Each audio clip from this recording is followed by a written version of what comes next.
Hey y'all, welcome back to my channel Porch Psych. Today we're going to talk about Maddy Perez from Euphoria. So on the surface, Maddy seems confident, fashionable, and unapologetically bold. But underneath, all that glitter and beauty, Maddy's personality and choices reveal deep wounds, attachment struggles, and a constant battle between power and vulnerability. Okay, so as we see Maddie, she is very confident, and I think she thrives in social settings. She thrives off of attention and she knows exactly how to get it. But I think that if you kind of look a little bit deeper, she is an achiever, but I think she also just craves that validation and fears that she might not be enough. So I think her attachment style leans more towards the fearful avoidant. She craves love, but she pushes it away and kind of keeps that fierce demeanor. And so we see that a lot. And then her relationship with Nate, I mean, this is just such a toxic relationship. I actually put off watching Euphoria for a while because I mean, they're teenagers and, you know, the thought that teenagers are even doing half of these things is just mind-boggling to me. I don't know how true, or how much young people can relate to these situations, but if you are in a relationship that's anything close to what Maddie and Nate had, like run away from anyone that looks like Nate, and we'll get to him later. But back to Maddie. So, y'all, I just went off on a little tangent. I think I've been doing better though with that. And here I am again. Okay. So Maddie, sorry. So I think her core fear, it seems like not having power, like a lack of power, and also being unloved.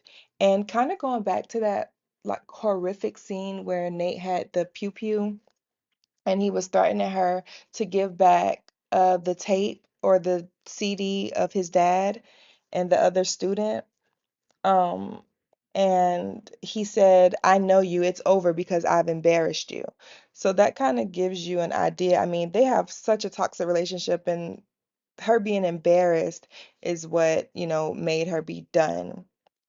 So I think that kind of also gives you an idea of kind of what she believes and how she thinks of herself. And I know that it kind of sounds a little weird, but it's like Nate kind of validates her power. Even though he hurts her, even though he mistreats her, it's this weird cycle that they have. And so when we see that carnival confrontation and he's upset at how she's dressed and she internalizes that and is like, this is who I am and you're not proud of me. Now, I am not here to take Nate's side at all. However, it wasn't necessarily about who she is, and her outfit or the way she dresses is not who she is. It may be how she expresses herself, and this is the way she prefers to dress, but it has nothing to do with her as a person, if that makes sense. And so, what I like about Maddie, and I also think the difference between her and Cassie, unfortunately, we haven't seen any signs of growth from Cassie. But with Maddie, they've already, in season two, I think they already started showing kind of her wanting a different life. It was when she was babysitting, and we see it was very peaceful and just a completely different life from what she thought she had to live or the life she thought she was going to live. And so we see her desiring that stability and, not wanting that destructive cycle. So, she started as the queen bee, being very confident and dependent. But we see her kind of being more self-aware and questioning things. Now, I also think that this has a lot to do with, that situation that she experienced with Nate when he had that pew pew, and that really, in a way, forced her to kind of reflect because it was such a devastating and traumatic experience. So I think that experience pushed her to grow, and they call that post-traumatic growth. And I don't know what they're going to show, how kind of they're going to show her character moving forward, but just that glimpse of what we see, that is what we see. And so and this is kind of, I guess, a tale as old as time. Whenever we see people that have gone through traumatic events, there are ways that we can come out of it and come out on the other side better. That is a possibility. And that can happen whether you've already experienced post-traumatic stress or not. There's always kind of that window of healing. People are super resilient, and we can get through a lot of things, especially together. Having a support system is very helpful. Yeah, and I think that Maddie and Nate's relationship kind of does reflect real life trauma bonding and what that looks like, the cycle of love and abuse and reconciliation and dependence again. And it's just this vicious, traumatic cycle that we can go on. Maddie's so young, and it just breaks my heart knowing that children are possibly having to experience these type of relationship dynamics. But, I know that does happen. And so I think some things that we can reflect on is when we trauma bond with people and what that means and what that actually looks like. Having low self-esteem, but wearing that mask of being overly confident. I think that that is a very realistic situation, and I'm sure a lot of people can relate to that.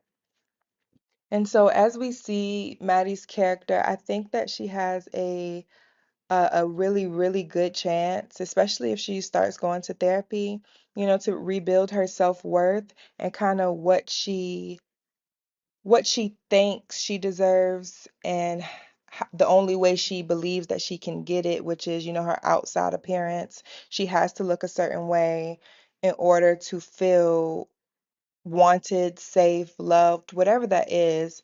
And I think Maddie, as we can already see, there is some resilience there, there is some growth.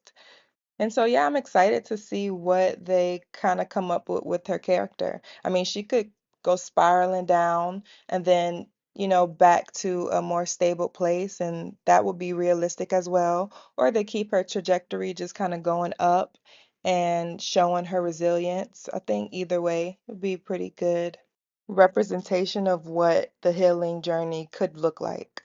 And I think some other things that contribute to kind of how she was is, being groomed and then, denied her pageant dreams, her identity again being tied to her attractiveness, her toxic relationship with Nate, and also the betrayal that she faced from Cassie, them being best friends and her doing that to her.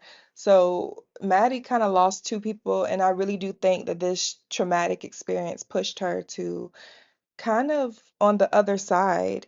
It's like you're getting pushed to your breaking point and you either shatter or you endure the pressure and move forward. And it's hard for a lot of people to move forward, especially in the beginning. I mean, it's everyone handles things differently, but I think the overall um, thing that I get from this is that you can get on the other side even after experiencing such things. That is all I have today for Maddie. Thank you guys for listening.